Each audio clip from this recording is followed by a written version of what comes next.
Hi friends, welcome to Amizhthampoo. இன்றைக்கி நம்ம என்ன வீடியோ பார்க்க போகிறோன்னு பார்த்தீங்கன்னா, சண்டே அன்றைக்கி நான் மார்னிங் பண்ணியிருந்த பிரேக்ஃபாஸ்ட் அண்டு லஞ்சுக்கு பார்த்தீங்கன்னா நாட்டுக்கோழி 65 வந்து பண்ணியிருந்தேன். ஸோ இந்த ரெண்டு ரெசிபி தான் இந்த வீடியோவில் பார்க்க போகிறோம். ஸோ வீடியோவை ஸ்கிப் பண்ணாமல் ஃபுல்லாக பாருங்கள். இதான் என் சேனலுக்கு முதல் டைம் பார்க்குறீங்கன்னா கண்டிப்பாக சப்ஸ்கிரைப் பண்ணிவிடுங்க. வாங்க இப்போ வீடியோக்குள்ளே போகலாம். பிரேக்ஃபாஸ்ட்க்கு பார்த்தீங்க அப்படின்னா பூரியும் உருளைக்கிழங்கு மசாலாம் பண்ணலாம் அப்படின்னு சொல்லிட்டு தான். ஸோ இந்த ரெண்டுமே வந்து என்னோடய ஸ்டைலில் நான் எப்படி பண்ணுறேன் அப்படிங்கிறத அவங்க கூட ஷேர் பண்ணியிருக்கேன். முதல்ல வந்து உருளைக்கிழங்கு வந்து நம்ம வேக வச்சிடலாம். அதுக்கு நான் வாஷ் பண்ணிவிட்டு தோலெல்லாம் முதல்ல வந்து சீவிக்கிறேன்.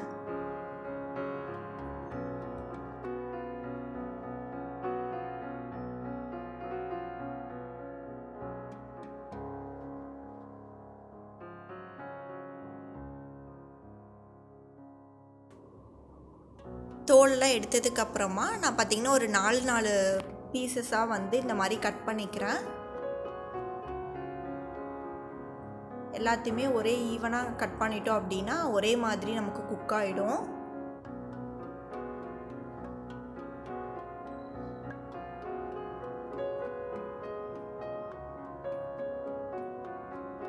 ஸோ இது எல்லாத்தையுமே நம்ம குக்கரில் போட்டு விசில் விட்டு தான் வேக வைக்க போகிறோம்.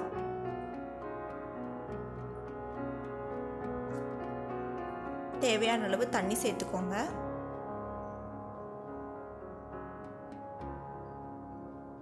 சேர்த்துட்டு கொஞ்சமாக மட்டும் நான் இப்போ உப்பு சேர்த்துக்கிறேன். இது இப்போ மூடி வச்சு ஒரு 2 விசில் விட்டு நம்ம எடுத்துக்கலாம். உருளைக்கிழங்கு நல்லா வெந்துடும்.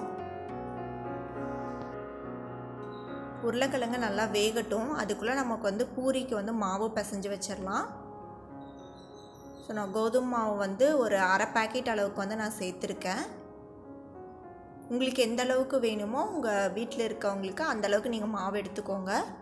நான் இதுக்கு பார்த்தீங்கன்னா ஒரு 1.5 ஸ்பூன் அளவுக்கு பார்த்தீங்கன்னா வெள்ளை ரவை இருக்கும் இல்லையா, அந்த ரவை வந்து சேர்த்துருக்கேன். கொஞ்சமாக உப்பு, இந்த மூணையும் வந்து நல்லா மிக்ஸ் பண்ணி விடுங்க.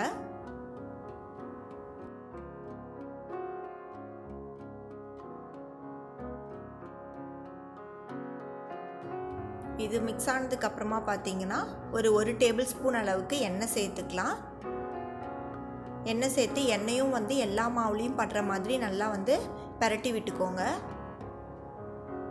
இப்போ கொஞ்சம் கொஞ்சமாக தண்ணி சேர்த்தி மாவு வந்து நல்லா கெட்டியாக பிணைஞ்சு எடுக்கணும். பூரிக்கு வந்து மாவு எப்போவுமே கெட்டியாக இருக்கணும் இல்லையா, ஸோ நல்லா அழுத்தி பிசைஞ்சுக்கோங்க.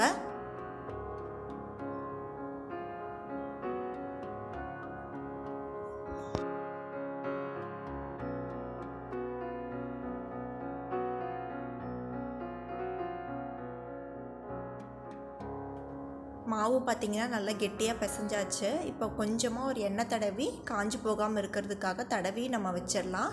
நீங்கள் உடனே கூட பூரி செய்யலாம். நான் பூரி மசாலா செஞ்சதுக்கப்புறமா தான் பூரி சுட போகிறேன். ஸோ அது அப்படியே இருக்கட்டும், நான் மூடி வச்சிட்டேன். இப்போ உருளைக்கிழங்கு மசாலாவுக்கு தேவையானதெல்லாம் கட் பண்ணிடலாம். நான் அதுக்காக பார்த்திங்கன்னா ஒரு பெரிய சைஸ் வெங்காயம் ஒன்று எடுத்திருக்கேன். இந்த வெங்காயத்தை பார்த்திங்கன்னா நீட்டமாக கட் பண்ணி எடுத்துக்கலாம். அது போக 2 பச்சை மிளகா, கொஞ்சம் கருவேப்பிலை, ஒரு துண்டு அளவுக்கு இஞ்சி வச்சுருக்கேன். அதுக்கப்புறம் கொஞ்சமாக ஃபைனலாக போடுறதுக்காக கொத்தமல்லி இலையும் வச்சுருக்கேன். ஸோ இது எல்லாத்தையுமே நல்லா கட் பண்ணி எடுத்துக்கலாம்.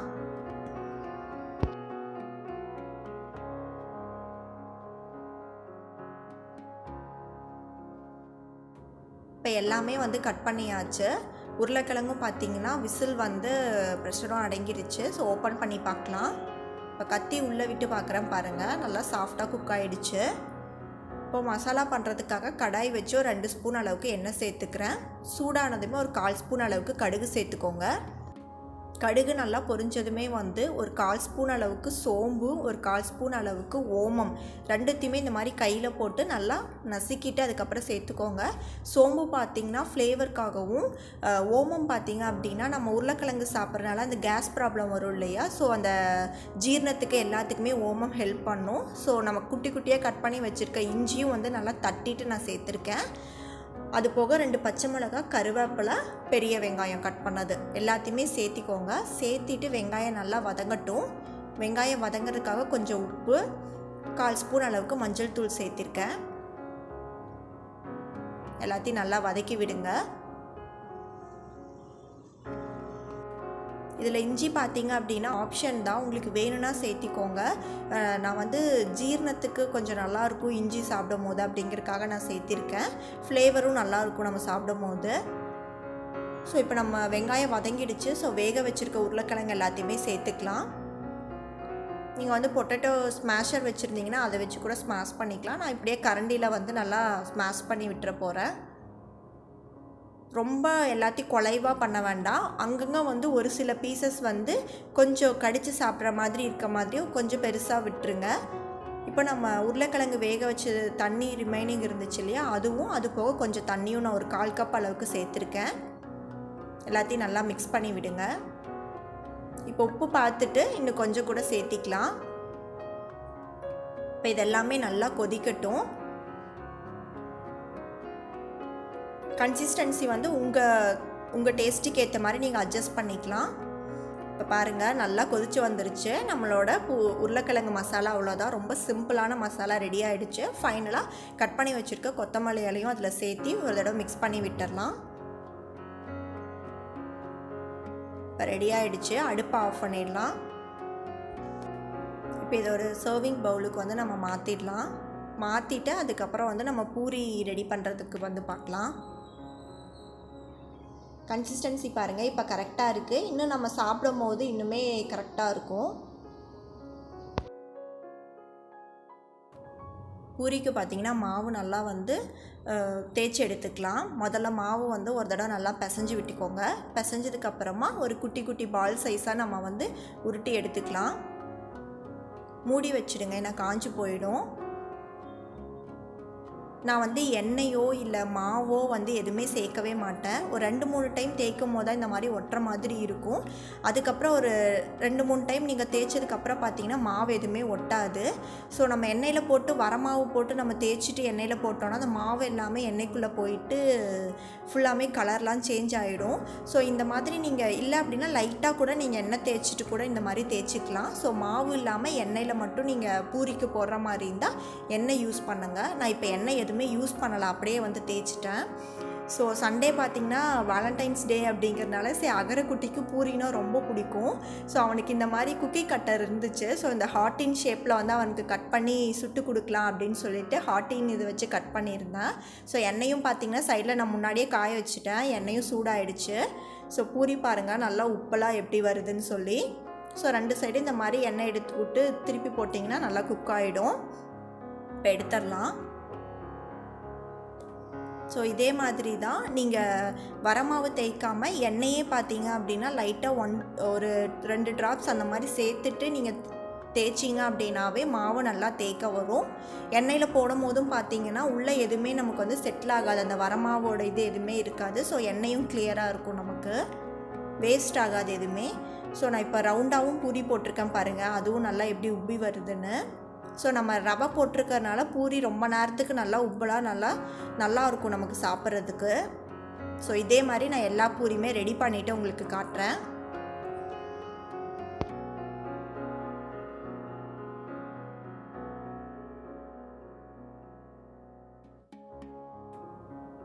இப்போ நம்ம பூரி எல்லாமே ரெடி ஆகிடுச்சு பாருங்கள். அகரக்குட்டிக்கு குட்டி குட்டியாக ஹாட்டின் போட்ட பூரி எல்லாமே ரெடியாக இருக்குது. அண்ட் எங்களுக்கு பார்த்திங்கன்னா நார்மலான ரவுண்டு இதுலேயே பண்ண பூரியும் பாருங்கள் நல்லா உப்பலாக சூப்பராக சாஃப்டாக இருக்கும் பூரி.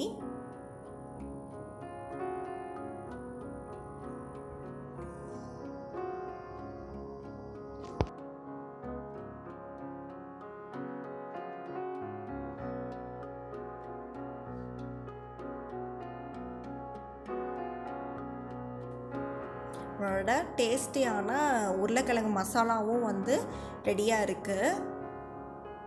கண்டிப்பாக நெக்ஸ்ட் டைம் நீங்கள் பூரியும் அண்ட் உருளைக்கிழங்கு மசாலாவும் பண்ணும் போது இந்த மாதிரி ஒரு தடவை செஞ்சு பாருங்கள், ரொம்ப நல்லாயிருக்கும்.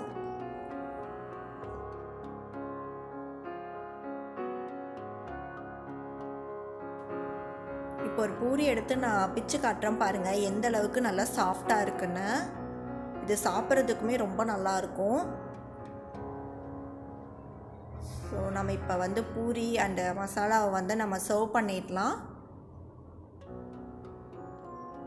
ஸோ நாங்கள் பிரேக்ஃபாஸ்ட் வந்து சாப்பிட போகிறோம். சாப்பிட்டு முடிச்சுட்டு அதுக்கப்புறம் சிக்கன் 65க்கு வந்து நான் பண்ணும்போது கண்டினியூ பண்ணுறேன். நெக்ஸ்ட்டு லஞ்சுக்கு பார்த்தீங்க அப்படின்னா நான் சொன்ன மாதிரி நாட்டுக்கோழி 65ம் வெஜிடபிள் பிரியாணி தான் பிளான் பண்ணியிருக்கேன். வெஜிடபிள் பிரியாணி ரெசிபி வந்து அடுத்த வீடியோவில் போடுறேன். ஸோ வீடியோ கொஞ்சம் லென்த்தாக போயிடும் அப்படிங்கிறதுக்காக நான் 65 மட்டும் இதில் ஷேர் பண்ணியிருக்கேன். முதல்ல இதுக்கு வந்து மசாலா தடவி நல்லா ஊற வச்சிடலாம். ஸோ நான் 1/2 கிலோ அளவுக்கு நாட்டுக்கோழி எடுத்திருக்கேன். அது நல்லா கழுவிக்கோங்க. நல்லா கழுவி எடுத்தாச்சு. இப்போ இதுக்கு தேவையான அளவு உப்பு சேர்த்துக்கலாம். உப்பு சேர்த்து முதல்ல நல்லா பரட்டி விடுங்க. சிக்கன் பீசஸ் எல்லாமே வந்து குட்டி குட்டியாக கட் பண்ணி எடுத்துக்கோங்க. எனக்கு வந்து நான் கொஞ்சம் பெரிய பீசஸை தான் நான் போட்டிருக்கேன். கொஞ்சம் நாட்டுக்கோழி வந்து வேக டைம் ஆகுங்கிறதுனால குட்டி குட்டியாக போட்டிங்கன்னா நல்லாயிருக்கும். இதில் பார்த்திங்கன்னா 1/4 ஸ்பூன் அளவுக்கு மஞ்சள் தூளும் 2 ஸ்பூன் அளவுக்கு காஷ்மீரி மிளகாத்தூளும் சேர்த்துருக்கேன். அதுக்கப்புறம் 2 ஸ்பூன் அளவுக்கு வந்து கொத்தமல்லி தூளும் சேர்த்துருக்கேன். 1/2 ஸ்பூன் அளவுக்கு கரம் மசாலா. நீங்கள் காஷ்மீரி மிளகாத்தூள் இல்லைன்னா நார்மல் மிளகாத்தூளே சேர்த்துக்கோங்க உங்கள் காரத்துக்கு ஏற்ற மாதிரி. ஃபுட் கலர் வேணும்னா ரெட் கலர் ஃபுட் கலர் இருந்தால் நீங்கள் சேர்த்துக்கோங்க. 1/4 ஸ்பூன் அளவுக்கு குறுமிளகு தூள் இருக்கும் இல்லையா, மிளகுத்தூள், அது வந்து சேர்த்துருக்கேன். 1 டேபிள் ஸ்பூன் அளவுக்கு இஞ்சி பூண்டு பேஸ்ட். இது எல்லாத்தையுமே நல்லா மிக்ஸ் பண்ணிக்கோங்க. அப்போ தான் ஈவனாக மசாலா எல்லாத்துலேயுமே வந்து கோட் ஆகும். எல்லாத்துலேயுமே ஈவனாக கோட் ஆகணும். ஸோ நல்லா வந்து மிக்ஸ் பண்ணிக்கோங்க. இப்போ நல்லா மிக்ஸ் பண்ணியாச்சு. இதில் பார்த்திங்கன்னா ஒரு 2 டேபிள் ஸ்பூன் அளவுக்கு வந்து கார்ன்ஃப்ளவர் மாவு, சோள மாவு இருக்கும் இல்லையா, ஸோ அது சேர்த்துக்கிறேன்.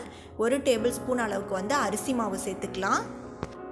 இது கூடவே பார்த்திங்க அப்படின்னா ஒரு பாதி லெமனோட ஜூஸ் வந்து நல்லா பிழிஞ்சு விட்டுக்கோங்க. இதில் ஒரு முட்டை வந்து நான் சேர்த்துக்கிறேன். நீங்கள் முட்டை வேணான்னு நினச்சிங்கன்னா நீங்கள் தயிர் கூட ஒரு 2-3 டேபிள் ஸ்பூன் தயிர் சேர்த்துக்கலாம். நான் வந்து ஒரு முட்டை சேர்த்துருக்கேன். இது எல்லாத்தையுமே வந்து நல்லா பிசைஞ்சு விடுங்க. அப்போ தான் உள்ள மசாலா நல்லா இறங்கி ஒரே ஈவனாக வந்து நமக்கு நல்லா கோட்டாக இருக்கும். தண்ணி எதுவுமே நம்ம சேர்க்க தேவையில்லை. ஸோ முட்டை மட்டும் சேர்த்து நல்லா பிசைஞ்சுக்கோங்க. நான் சொன்ன மாதிரி முட்டை வேணாங்கிறவங்க தயிர் வந்து நீங்கள் சேர்த்துக்கலாம். நல்லா வந்து பிணைஞ்சிக்கலாம்.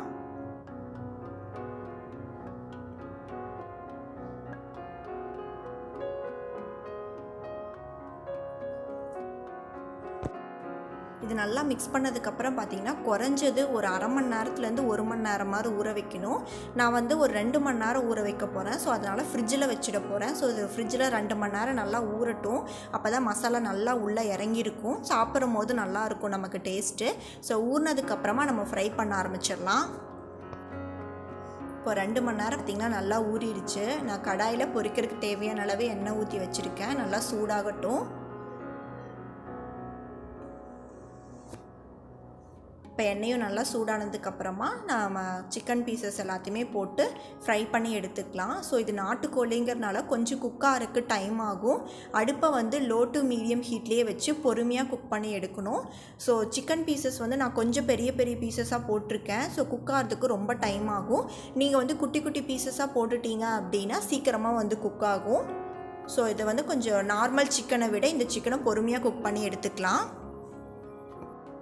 2 சைடும் பார்த்திங்கன்னா நல்லா பொன்னிறமாக நம்ம நல்லா ஃப்ரை பண்ணி எடுத்துக்கலாம்.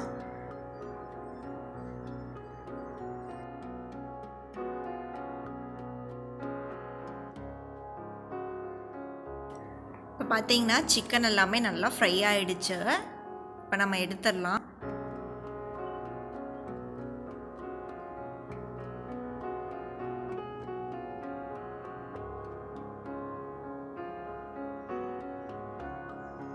நம்ம அதே மாதிரி மீதி ரிமைனிங் இருக்க எல்லா சிக்கனையுமே நல்லா ஃப்ரை பண்ணி எடுத்துக்கலாம்.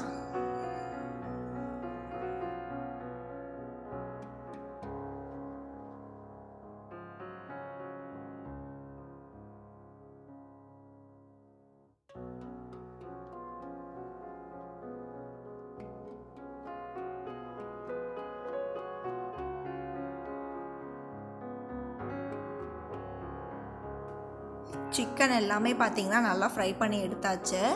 அண்ட் லஞ்சுக்கு நான் என்னென்ன பண்ணியிருக்கேன்னு பார்த்தீங்கன்னா, நான் ஆல்ரெடி சொன்ன மாதிரி வெஜிடபிள் பிரியாணி அண்டு நாட்டுக்கோழி 65 அண்ட் பிரியாணிக்கு பார்த்தீங்கன்னா ரைத்தாவும் வந்து ரெடியாக இருக்குது. ஸோ நான் இன்றைக்கி போட்டிருந்த 2 ரெசிபியுமே வந்து உங்களுக்கு பிடிச்சிருக்குன்னு நினைக்கிறேன்.